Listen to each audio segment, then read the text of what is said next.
Hello বন্ধুরা, আজকে আমার ছাদ বাগানের ভেন্ডি আর আলু দিয়ে ঝাল বানাবো। চিংড়ি মাছ দেবো এর মধ্যে।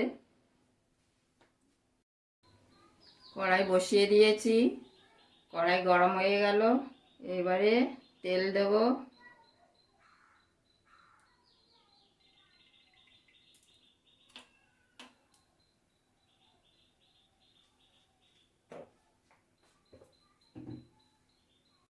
পাঁচফোড়ন দেবো।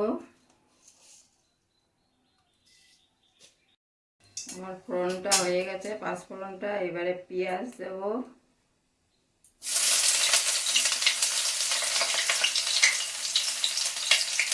পেঁয়াজটা একটু নাড়িয়ে নেব। আর এই মশলাগুলো কাঁচা লঙ্কা, সর্ষে, রসুন মিক্সিতে বেটে নেব। আর এই চিংড়ি মাছটা তার মধ্যে দিয়ে দেবো। এবার চিংড়ি মাছটা দিয়ে দেবো। চিংড়ি মাছটা দিয়ে নাড়িয়ে নেব। চিংড়ি মাছটা দিয়ে নাড়িয়ে নেব। একটু নাড়িয়ে নিয়ে এই আলু, ভেন্ডি সব দিয়ে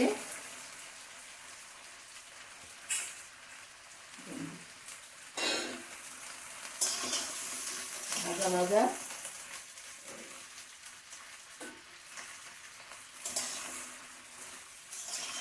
করে নেব। এটাকে ভালো করে কষে নেব।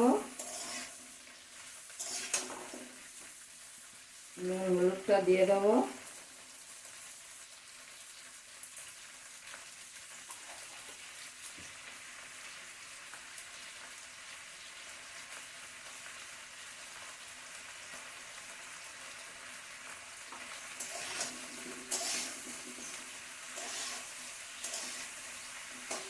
ভেন্ডি আলুটাকে ভালো মতন কষে নেব, যাতে মশলা দেওয়ার পর লদলদ না করে। এবার ঢাকা দিয়ে দিলাম। 5 মিনিট পর ঢাকা খুলে দেখব। আর গ্যাসটা মিডিয়াম আঁচে রাখলাম।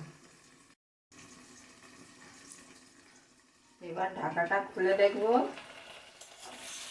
আমার ভেন্ডি, আলু, চিংড়ি মাছ সব কষা হয়ে গেছে। এইবারে সর্ষে, কাঁচা লঙ্কা, রসুন মিক্সিতে বেটে নিয়েছিলাম, সেটা দিয়ে দেবো।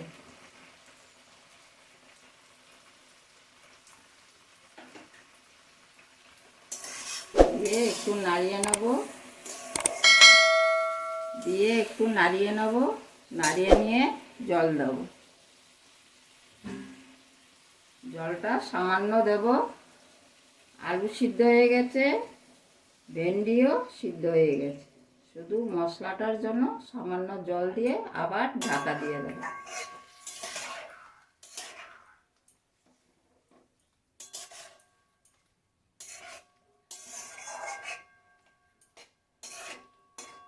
এইভাবে ভেন্ডির ঝাল রান্না করলে খেতে খুব ভালো হয়। ঢাকাটা দিয়ে দিলাম। একবার ঢাকা খুলে নাড়িয়ে দিয়েছিলাম।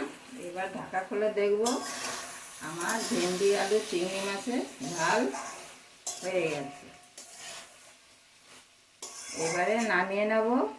আর আমার এই যদি ভেন্ডি, আলু, চিংড়ি মাছের তরকারিটা আপনাদের ভালো লাগে, লাইক, কমেন্ট, সাবস্ক্রাইব এবং শেয়ার করে দেবেন। ঢেলে নিলাম তরকারিটা।